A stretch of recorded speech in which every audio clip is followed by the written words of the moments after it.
എല്ലാവർക്കും വീണ്ടും സ്വാഗതം. മാതുഗംഗ കണ്ടൽ അഴിമുഖത്തെ ബോട്ട് യാത്രയ്ക്ക് ശേഷം ഇനി ഞങ്ങൾ കാണുന്നത് സീ ലൈഫ് എന്ന പേരുള്ള ഒരു ടർട്ടിൽ ഹാച്ചറി ആണ്. പ്രധാനമായും കടലിലെ ആമകളെ സംരക്ഷിക്കുന്നതിനും ആമയുടെ മുട്ടകൾ നശിച്ചു പോകാതെ വിരിയിച്ചെടുക്കുന്നതിനും സംരക്ഷിക്കുന്നതിനുമുള്ള ഒരു കേന്ദ്രമാണ് ഇത്. വലിയ ഒരു ആമയുടെ രൂപത്തിലുണ്ടാക്കിയിരിക്കുന്ന ഒരു ശില്പത്തിനുള്ളിലാണ് ഇത് പ്രവർത്തിക്കുന്നത്. ആമയുടെ വായിലൂടെയാണ് ഇതിനകത്തേക്കുള്ള പ്രവേശനം. അകത്ത് ഗുഹ പോലെ ക്രമീകരിച്ചിരിക്കുന്ന സാമാന്യം വലിപ്പമുള്ള ഒരു അക്വേറിയം ആണ് ആദ്യം കാണുന്നത്. ഇവിടെ വിവിധ ഇനം കടൽ ജീവികളെ നമുക്ക് കാണാം. ചില അപൂർവ ഇനം മത്സ്യങ്ങളെയും ഇവിടെ കാണാൻ സാധിക്കുന്നുണ്ട്.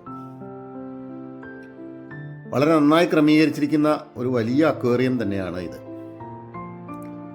സ്രാവിനങ്ങളിൽപ്പെട്ട അനേകം മത്സ്യങ്ങളും ഇവിടെ തന്നെ ഉണ്ട്.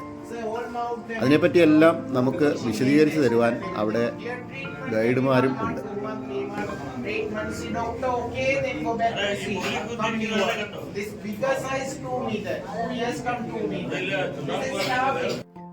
അക്വേറിയത്തിന്റെ കാഴ്ചയ്ക്ക് ശേഷം പുറത്തേക്ക് ഇറങ്ങുന്നത് ആമയുടെ വാൽഭാഗത്ത് കൂടിയാണ്. മുട്ടയിട്ടുകൊണ്ടിരിക്കുന്ന രൂപത്തിലാണ് ഇവിടം ക്രമീകരിച്ചിരിക്കുന്നത്. ഇരുവശങ്ങളിലും ആമയുടെ മുട്ടകൾ പോലെ കുറേ എണ്ണം ക്രമീകരിച്ചിട്ടുമുണ്ട്. അടുത്തുള്ള കെട്ടിടത്തിലാണ് ആമയുടെ മുട്ടകൾ വിരിയിക്കുന്നതും കടലിൽ നിന്ന് പരിക്കേറ്റും മറ്റും കിട്ടുന്ന ആമകളെ സംരക്ഷിക്കുന്നതുമെല്ലാം. ഇവിടെ ആമകളുടെ ജീവിത സാഹചര്യങ്ങളും വിവിധ വിഭാഗം ആമകളുടെ ആയുസിനെ പറ്റിയും മറ്റും ഒരാൾ വിശദീകരിച്ചു തരുന്നു. 30-50 gram. You know, let the bed 775 gram. There are expires. See, very soft. ഇവിടെയാണ് കടൽ തീരത്തിന്റെ സ്വാഭാവിക സാഹചര്യത്തിൽ ആമകളുടെ മുട്ടകൾ വിരിയിച്ചെടുക്കുന്നത്.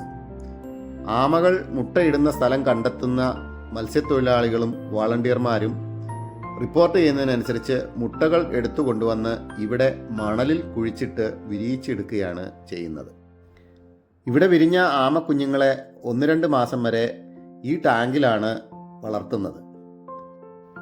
ഇവയെ പിന്നീട് കടലിലേക്ക് തന്നെ വിടുകയാണ് ചെയ്യുന്നത്. ചില അപൂർവ ഇനം ആമകളെ ഇവിടെ പ്രത്യേകം ടാങ്കുകളിൽ പ്രദർശനത്തിനായി വളർത്തുന്നുമുണ്ട്. 35-40 വർഷം വരെ പ്രായമുള്ള ആമകളെയാണ് ഈ കാണുന്നത്. ഇവയിലെ ആൺ പെൺ വിഭാഗങ്ങളെ എങ്ങനെ തിരിച്ചറിയാം എന്നും മറ്റും ഇദ്ദേഹം വിശദീകരിക്കുന്നുണ്ട്. വെള്ളത്തിനടിയിൽ 45 മിനിറ്റ് വരെ മുങ്ങിക്കിടക്കുവാൻ ഇവയ്ക്ക് കഴിയുമെന്നാണ് പറയുന്നത്. കടലിൽ നിന്ന് ബോട്ടിടിച്ചും മറ്റും പരിക്ക് പറ്റുന്ന ആമകളെ ഇവിടെ കൊണ്ടുവന്ന് ചികിത്സ നൽകി സംരക്ഷിച്ച് പിന്നീട് കടലിലേക്ക് തന്നെ വിടുമെന്നാണ് ഇവർ പറയുന്നത്. ഈ കാണുന്ന ചില ആമകൾ ജെല്ലിഫിഷ് ആണെന്ന് ധരിച്ച് പ്ലാസ്റ്റിക് തിന്നുപോയിട്ടുള്ളവയാണ്. ഇവയ്ക്ക് വെള്ളത്തിൽ മുങ്ങാൻ കഴിയുകയില്ല. അതിനാൽ ഇവയ്ക്ക് പെട്ടെന്ന് തന്നെ പരിക്കേൽക്കുകയും ചെയ്യും.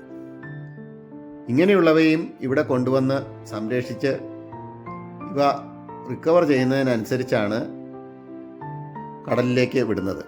ഇവയ്ക്ക് പ്രത്യേകം പരിചരണമാണ് നൽകി ഇവിടെ സംരക്ഷിക്കുന്നത്.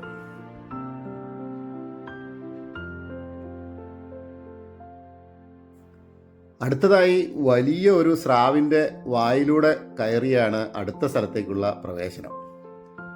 ഇവിടെയും ഒരു അക്വേറിയം തന്നെയാണ് ഉള്ളത്. വിവിധ സ്രാവിനങ്ങളിൽ പെടുന്നതും ഈലുകളും മറ്റും ആണ് ഇവിടുത്തെ അക്വേറിയത്തിൽ ഉള്ളത്. വിവിധ വലിപ്പത്തിലുള്ള സ്രാവുകളെ ഇവിടെ നമുക്ക് കാണാൻ കഴിയും. മറ്റു വിവിധ തരം മത്സ്യങ്ങളുമുണ്ട്. ഈൽ വിഭാഗങ്ങൾ പെടുന്ന വിവിധ തരം മത്സ്യങ്ങളെയും ഇവിടെ ഉണ്ട്.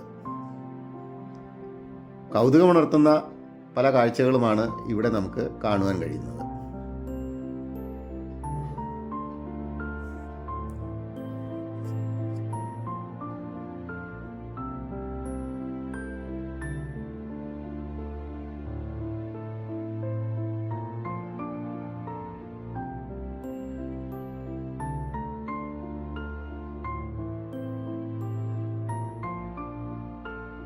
ഇവിടുത്തെ അക്വേറിയവും കണ്ട് പുറത്തിറങ്ങി ഞങ്ങൾ കുറച്ച് ഫോട്ടോകളും എടുത്ത് ഇനി കൊളംബോയിലേക്ക് പോവുകയാണ്.